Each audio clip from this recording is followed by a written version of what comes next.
Hi, guys, and welcome back to the Gen Z stage. I'm your host and your MC, Hayley Melinda. I'm an international keynote speaker, author, and change agent, and the proud ambassador for One Young World. So, I have been your host for the Gen Z stage the whole day, and it has been lit. I've literally been saying to you guys that it's going to be a lit day, and this is the last session. I don't want to say it's the best session, but let's just say we're ending on a high. So I have the opportunity and the pleasure of actually introducing this session, which is Tools for Talent, to organizations empowering for the next generation.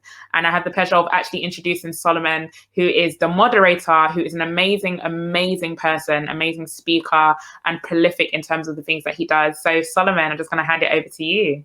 Cheers, Hayley. Thank you very much. And we'll be back soon to you.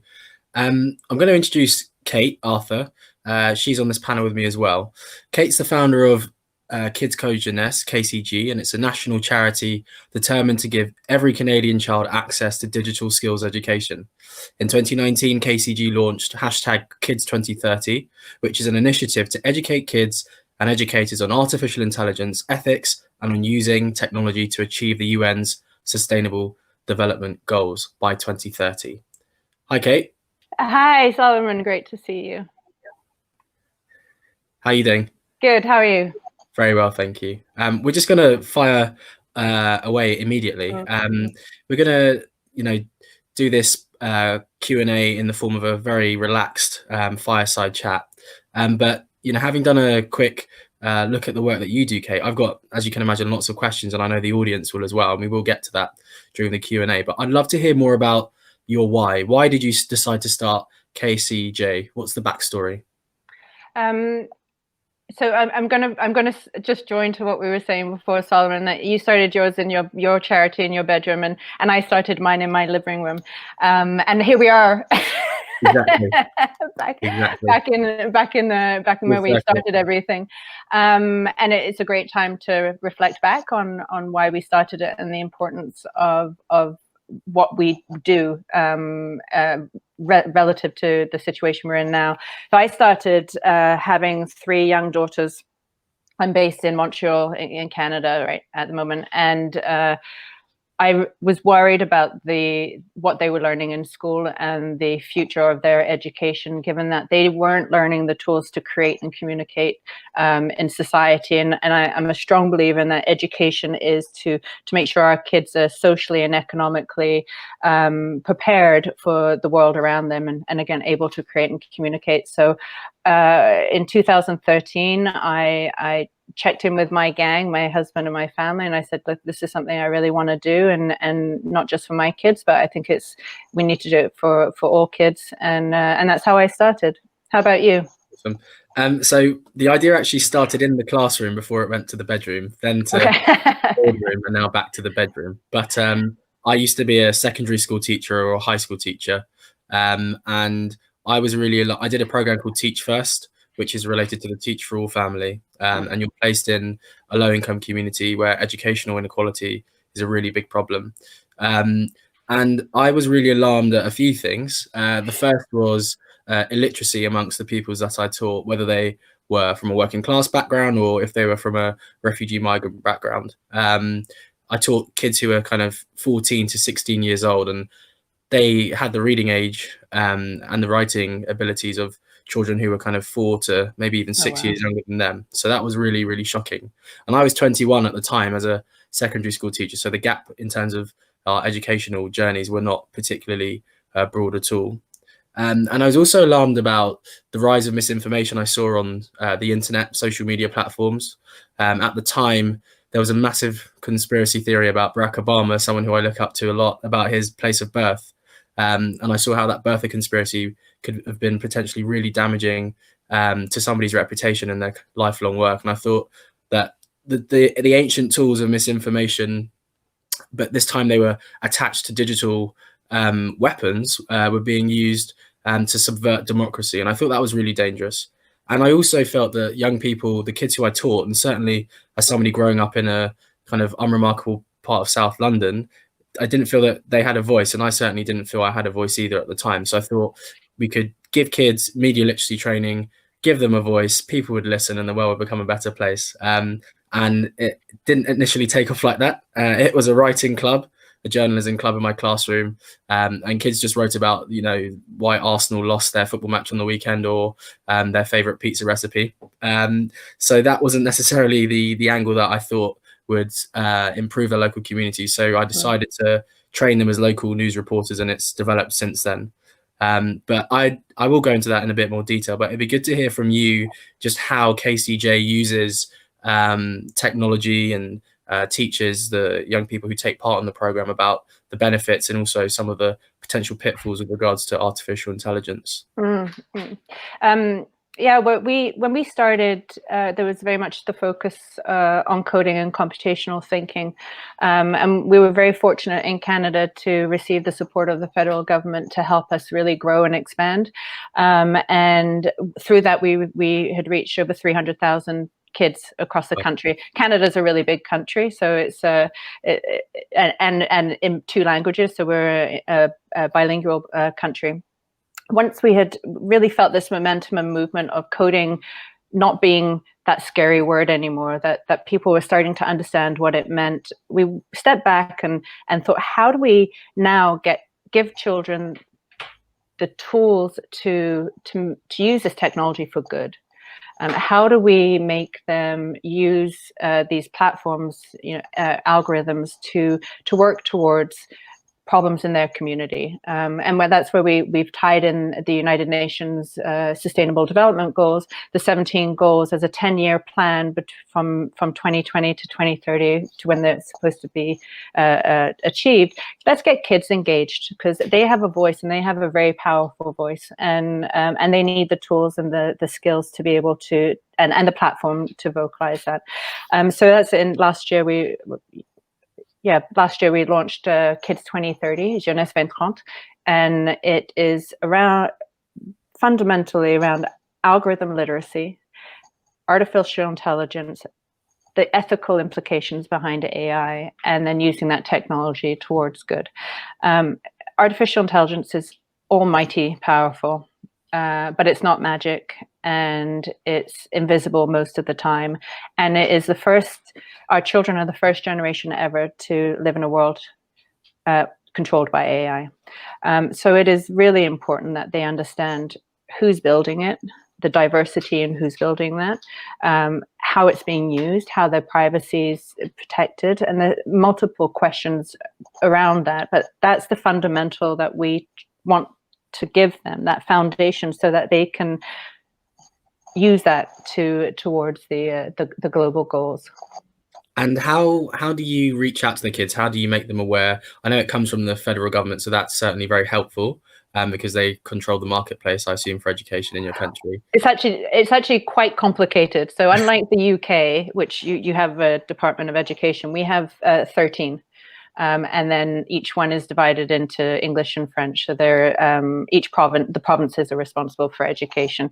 So and it's probably similar to you, Solomon. We focus on the child, and then the educational influences around that child. So whether it's a teacher, a parent, a librarian, a grandparent, making sure that they are empowered to support that child in that community. So it's not us top down. I think there's a lot of we'll learn out of this COVID situation as how we also need to change the way we teach. And have you had any? Sorry, Kate. Have you had any early indicators so far of how you might alter the way in which you deliver your programs as a result of the great lockdown? Absolutely. And we were on a 5-year plan towards blended learning, and that went into a 2-month plan. So we were envisioning online platform and teacher training and in-classroom workshops and all of this, using a mix of blended in classroom and online. And then we just March 13th in Canada hit, and everything shut down, and we had to pivot right away into online learning. So yeah, there's so much to explore, and what a better time to question the future of education when we're in a disruption. Absolutely. How about you? Did you pivot? Yes, we have, massively. So we were, some of my board, I hope they won't mind me saying it, they like the human-centered approach. So they resisted for a while. They didn't even like having board meetings via Zoom or anything like that, or Google Hangouts. So we've relied upon, just very quickly for the audience, we train teenagers as local news reporters, and the things that they see on the ground, the positive aspects of their community or the injustices, are reformulated into freedom of information request questions. So we ask local authority bodies what has been the number of knife crimes in a particular borough or a local authority. We get the information back, and then we work with a local newspaper to then generate a news report for a local newspaper, but also the Student View platform. But it's definitely accelerated the work that we do. So we've been able to probably halve the amount of time it takes from our first session to actually the product, to the story that goes out there.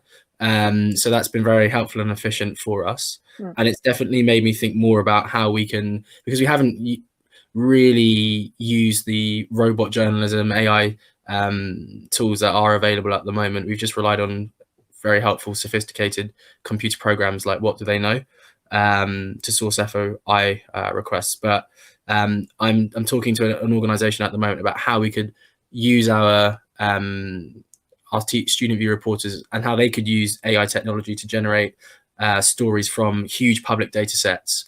So those data sets would crunch the numbers, and then our young reporters could create the templates that then could supply local news ecosystems with the stories that we develop. But yeah, I saw a funny kind of graphic via WhatsApp. There's lots of that stuff circulating, but it was who's been the most responsible for the digital transformation of your organization? Is it the CEO, the CTO, or COVID-19? I think we all know the answer to that. So lots of immediate learning from the lockdown.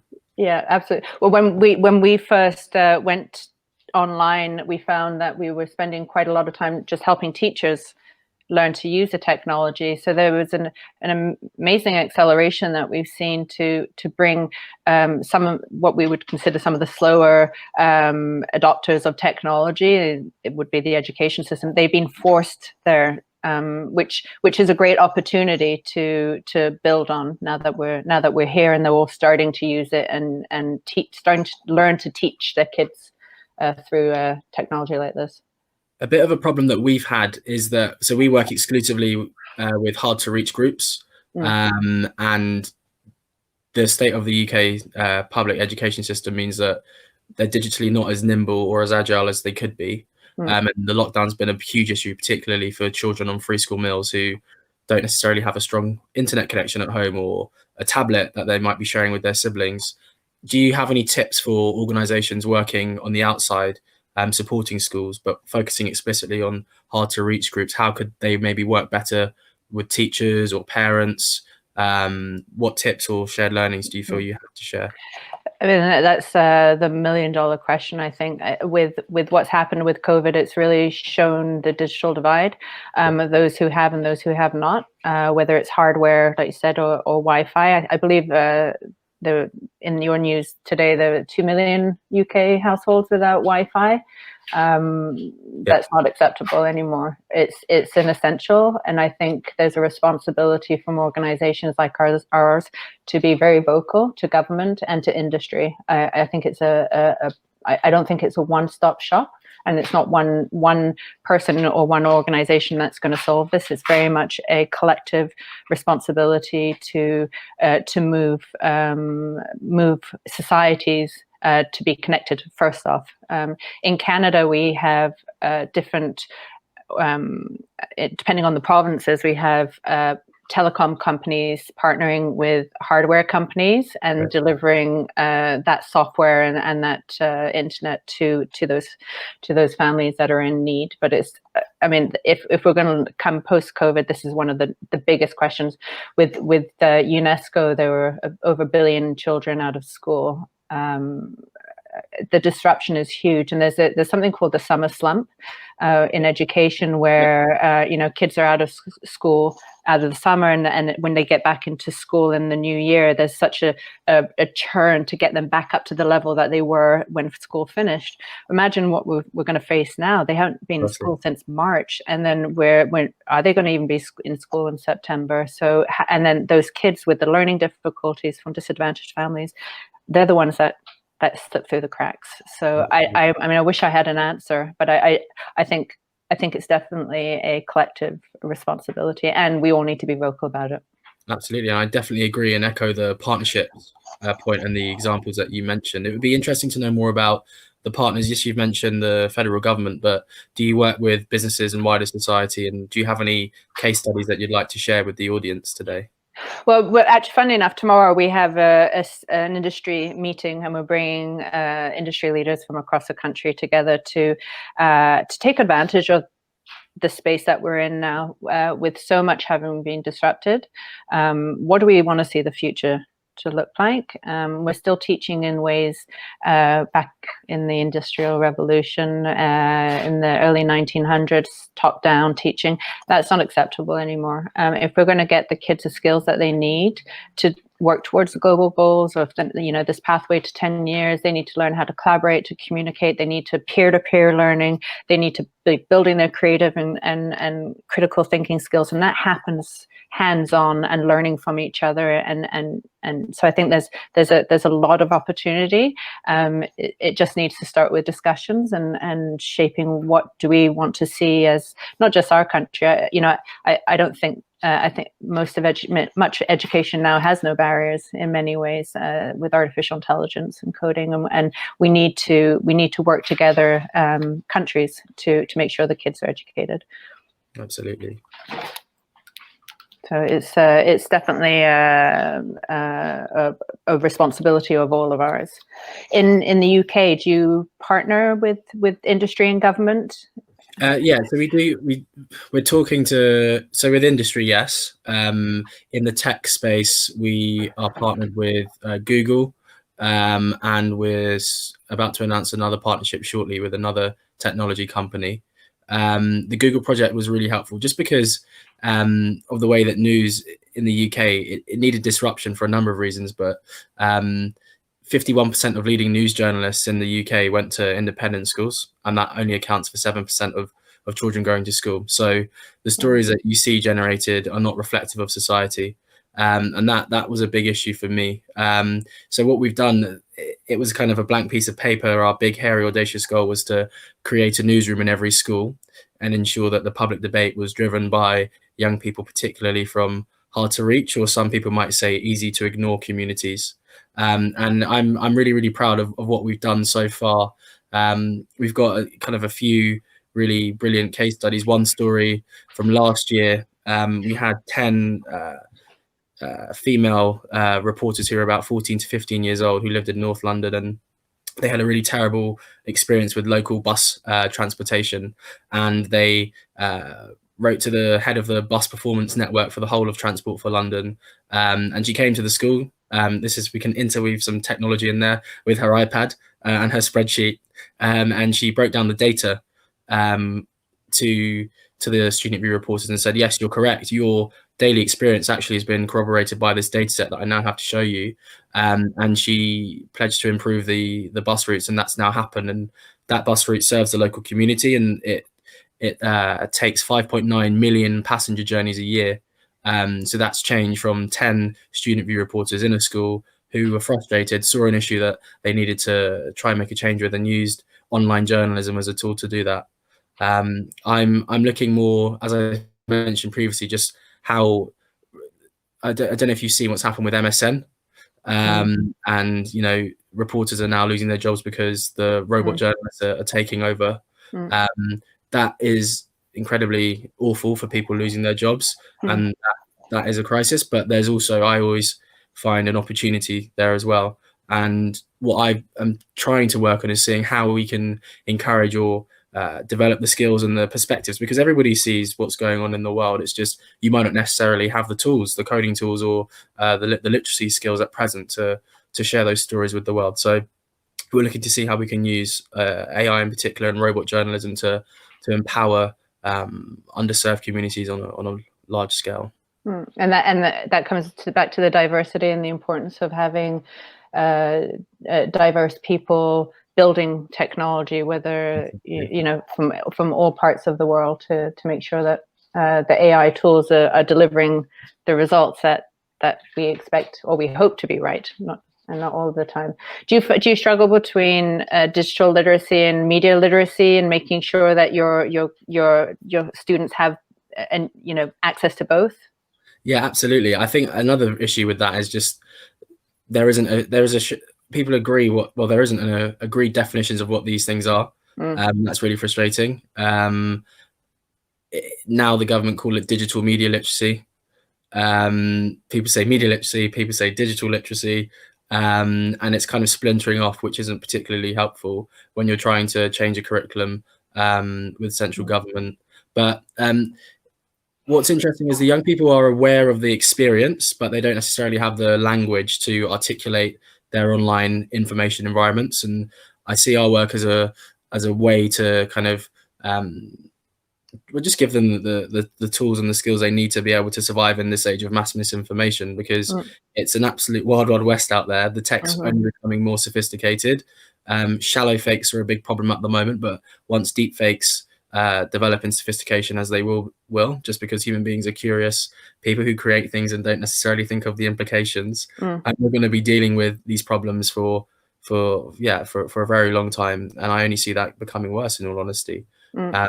During the lockdown, in the kind of first month, the WHO labeled the coronavirus misinformation as an infodemic, which was accurate. And we're now seeing, which people didn't necessarily see as much before, the human impact of misinformation, with the burning of 5G mast towers and attacking telecoms engineers, etc. So I used to feel like a bit like a crazy town crier, telling people that this is a big problem. And now, unfortunately, in tragic circumstances, people are seeing that reality on the ground, and it's undeniable when it's in your local community. Yeah, absolutely. How do you find the education system itself responding, like teachers and the schools responding to the work? They really enjoy it. The schools we work with, I particularly focus on these schools because I used to teach in one of them.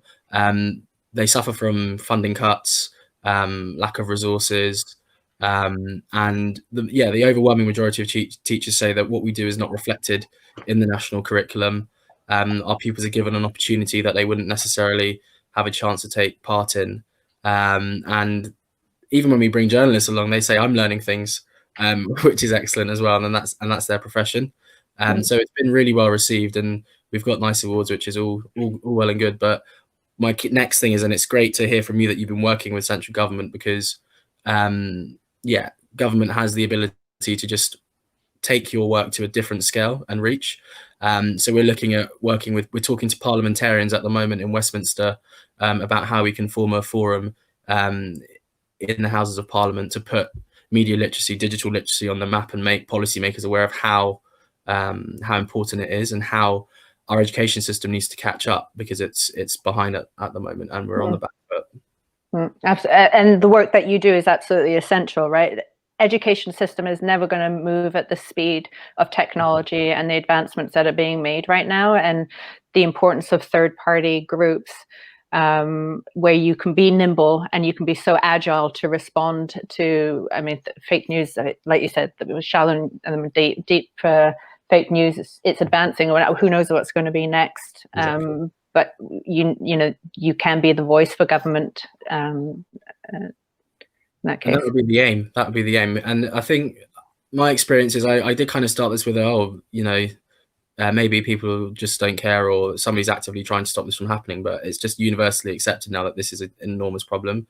So what I'm thinking more of is, how can we build forums and solutions to bring all of these actors in the same space who might tear at each other in public just for the show, but when we actually want to get things done, how can we bring everybody in the room and ensure that we give young people and wider society the tools that they need to be digitally literate. Yeah. So 2030, in 10 years time, or in the 10-year journey that we have now, what are your hopes and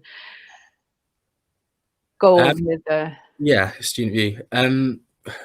Well, our tagline is to create a newsroom in every school. We in 3 years have scaled from my classroom that I taught in to becoming a national charity. So we're in 20 towns and cities across the UK. Wow. And we're we're having a real local impact, as I mentioned, with the bus routes, etc.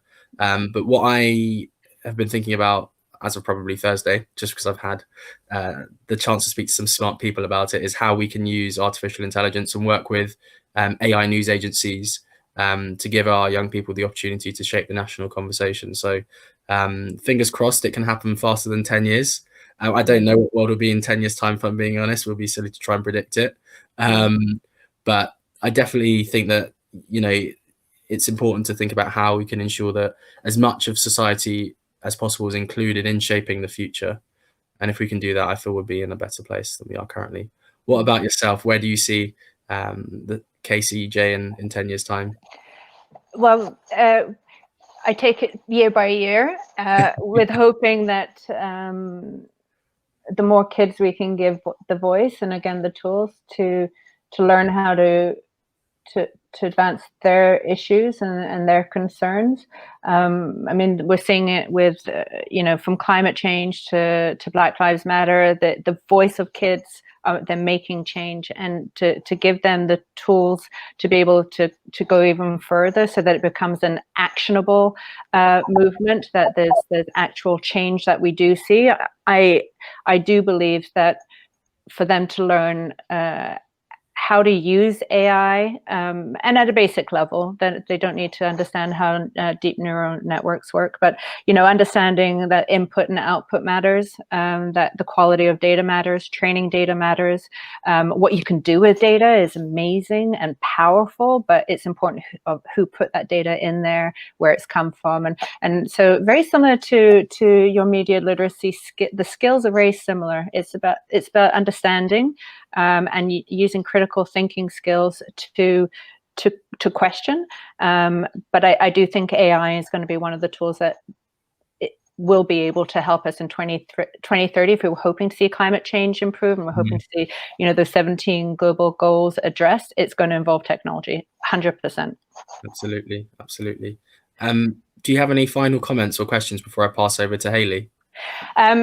One, just a plug, so to speak, is just to think about algorithm literacy.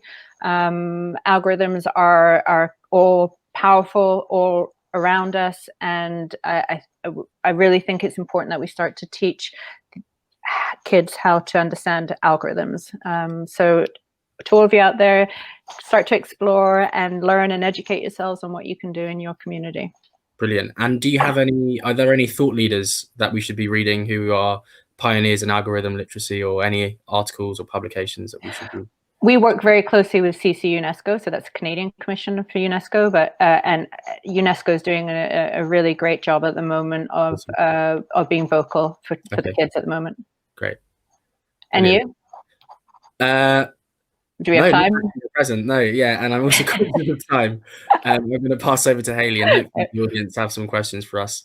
Great. Not sure how many people were tuning in, but Hayley, back to you. Yeah, that was a nice conversation. Thank you so much, Solomon and Kate. Well, I'm going to be bringing you guys back up in 2 minutes, but that was an amazing conversation. And now we're about to move on to the Q&A. So now this is the time where you get to ask any questions to Solomon and Kate. And yeah, so Solomon, I'm going to welcome you back for the Q&A, where you and Kate can just ask questions, bounce off each other, and just answer any questions that anyone in the public may be answering you right now. Want access to more CogX videos? Subscribe now for free at cogx.co.